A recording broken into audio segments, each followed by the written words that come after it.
السلام عليكم ورحمة الله وبركاته، متابعينا الكرام في بنالت سبورت. تحياتي للجميع. فيديو جديد عن منتخب اليمن الناشئين بعد ضمان تأهله إلى ربع نهائي بطولة كأس آسيا لمنتخبات الناشئين. يا شباب، هنتكلم في الفيديو ده بصراحة شوية، هنتكلم على عدة تفاصيل. مدربة لاوس قالت إيه بعد المباراة؟ طب مدرب كوريا الجنوبية كان حاضر في المدرجات يشاهد اليمن ليه؟ طيب بالنسبة للمنتخب اليمني ومواجهة تايلاند، هل هنلعب بالتشكيلة الأساسية ولا هندي فرصة للبدلاء؟ هل الافضل ان احنا نتاهل متصدرين ولا في المركز الثاني؟ صحافه تايلاند بتقول علينا ايه كمنتخب يمني؟ وكيف نستعد لهذه المواجهه؟ فضلا وليس امرا، لايك وشير واشتراك وارائك طبعا في قسم التعليقات، هنرد عليكم جميعا. سؤال حلقه اليوم يا شباب اللي عايزين تفاعل عليه هو: من تفضل ان يواجه المنتخب اليمني في ربع النهائي؟ هل نتاهل اول ويكون فرصه اصطدامنا بالمنتخب الايراني كبيره، ولا نسيبها بظروفها ونتاهل اول او ثاني ونواجه مثلا منتخب كوريا الجنوبية؟ هنتظر رأيك من الأفضل إن احنا نواجهه.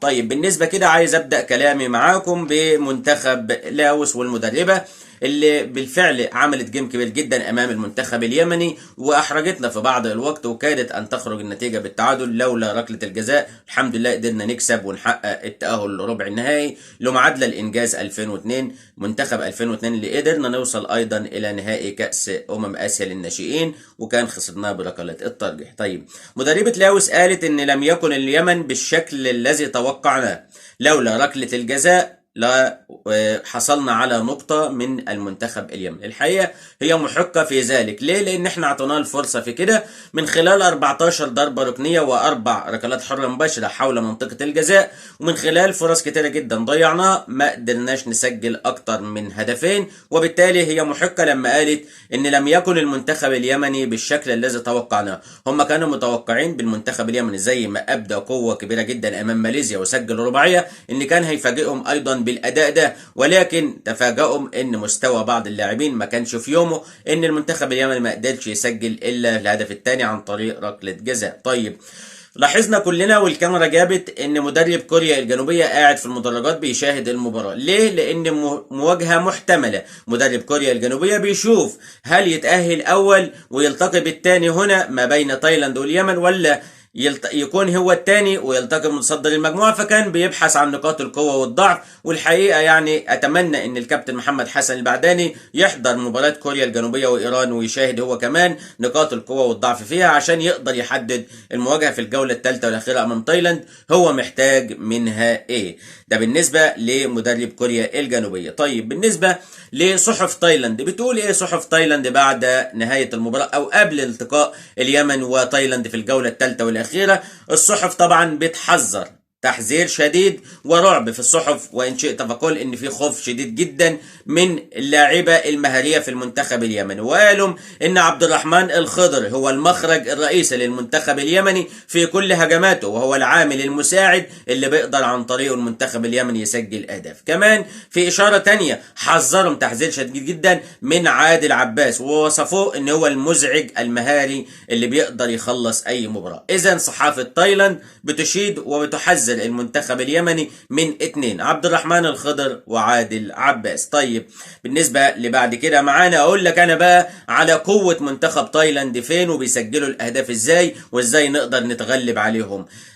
منتخب تايلاند هو منتخب جماعي الحقيقه صراحه يا شباب، منتخب بيلعب كوره جماعيه، ما فيش فيه نجم بارز واحد، لا هم بيلعبوا كمجموعه مع بعضهم البعض. نقطه قوه تايلاند واللي سجلوا عن طريقها كل الاهداف، الخمس اهداف اللي سجلهم بنفس الطريقه، بيعدي من الجبهه اليمين 1 2 بسرعه شديده جدا، من الجبهه اليمنى عرضيه داخل ال 18، القادم من الخلف تنوع الاهداف، يعني رقم 10 ورقم 2 ورقم 6، خاصه رقم 10 سجل هدفين، دول اللي سجلوا اهداف المنتخب اليمني المنتخب التايلاندي يا شباب، وكل الاهداف من داخل منطقه ال 18. ما عندهمش التصويب من بعيد، ما عندهمش العرضيات العاليه وضربات الراس، لا بيعتمدوا على 1 2 من ناحيه الجبهه اليمنى اكتر شيء، وبعضا قليل جدا من الجبهه اليسرى، وبيعمل عرضيه داخل ال 18 ويسجل من خلالها الهدف. وهنا بقى نتكلم على هيثم السلامي، نتكلم على عصام ردمان انه يميل مع هيثم السلامي في الناحيه الدفاعيه، نتكلم على احمد الحاج انه يقفل المساحات خلف هيثم السلامي عشان نقدر نحافظ على نظافه شباكنا. نتكلم على عبد الله العاقل ومحمد رائد في التغطيه العكسيه،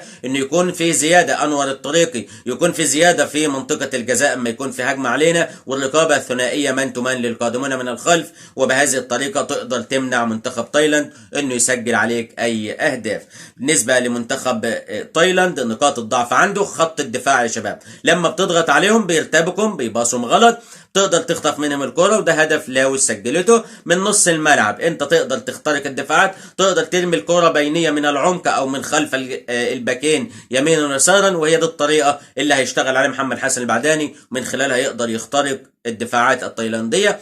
الماتش مش هيكون سهل يا شباب، انت بتلعب امام منتخب متأهل معاك، ما عندوش ضغط نفسي، منتخب متواجد على ملعبه، متواجد معاه جمهوره، قيل ان ممكن يتواجد 60,000 مشجع، لكن كلنا ثقة في اسود سبق باذن الله تعالى ان احنا نخرج بنتيجة ايجابية. مفترض يكون احنا اهدى، احنا افضل على ارضية الميدان. ليه؟ لاننا متأهل الى ربع النهائي، لاننا التعادل بيكفيني من اجل حسم الصدارة، بينما هم لازم يكونوا مطالبين بالفوز عشان يقدروا يروحوا للصدارة، وبالتالي لما يضغطهم ويزودوا في الهجوم بالتالي يفتح مساحات في عمق دفاعهم، وبالتالي نقدر نرتد احنا ونسجل الاهداف. طيب السؤال والاشكاليه، هل الكابتن محمد حسن البعداني يلعب بنفس التشكيله ولا يدي فرصه للبدلاء؟ هنا انا محتار صراحه، العب بنفس التشكيله بنفس القوه ولا ادي فرصه للبدلاء واريح بعض الاساسيين عشان عندي ماتش مهم؟ انا اميل الى هذه النظريه قليلا، ان ادي فرصه، خاصه ان انا معايا بدلاء على نفس قوه الاساسي زي زيد الجراش،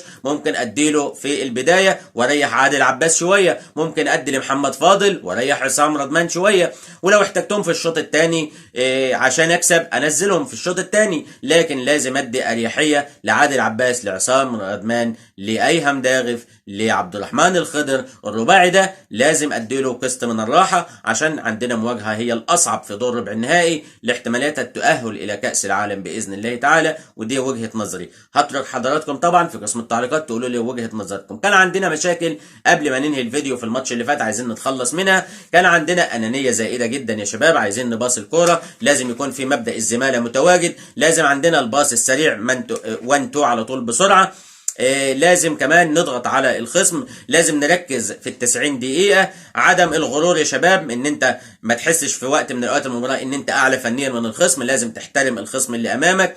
كمان عندنا مشكلة، ضيعنا 14 ضربة ركنية ما عرفناش نستغلها، هنا رسالة لمحمد حسن البعداني، رسالة اخيرة كمان للكابتن محمد حسن البعداني، التغييرات يا كابتن محمد لازم تبدأ من الدقيقة 60، مش لازم تروح للدقيقة 75 و80 عشان تبدأ تغييراتك، عشان تقدر تنشط ملعبك في الشوط الثاني، في شوط المدربين اللي هو الشوط الثاني. عدم الاحتفاظ الزائد بالكرة يا شباب، علشان الاحتفاظ الزائد بالكرة بيأخر الهجمة، بيضيع الفرصة، بيعرضك لإصابة بتدخلات عنيفة، فانت لما تباص الكرة سريعة تاخد مساحة تقرب من بعض، كل زمايل يقربوا من بعض يستلم الكرة، هنا هيكون اللعب السهل المرن، اللعب اللي يوصلك للمرمى، واللعب اللي يحافظ عليك كلياقة، وان انت تكون يحافظ عليك من الإصابات. فيديو طبعا مش محضر ليه، لكن طلعت اقول كلمتين من القلب عن المواجهة القادمة بين المنتخب اليمن الناشئين، اللي ان شاء الله كلنا ثقة فيه انه هيحسم صدارة هذه المجموعة سواء بفوز او سواء بتعادل ضد منتخب تايلاند. يبقى ان اقول لحضراتكم ان الماتش يوم الاربعاء ان شاء الله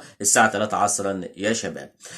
حظ موفق للمنتخب اليمني باذن الله تعالى، ما ننساش كمان حظ موفق لمنتخب قطر والسعوديه في المجموعات الاخرى، ولنتاهل جميعنا الى كاس العالم الناشئين لكي يلتحق الكل بالمنتخب المغربي الناشئين الممثل القاره الافريقيه في كاس العالم القادمه. لايك وشير واشتراك، ارائك مهمه طبعا في قسم التعليقات. دمتم في امان الله وحفظه.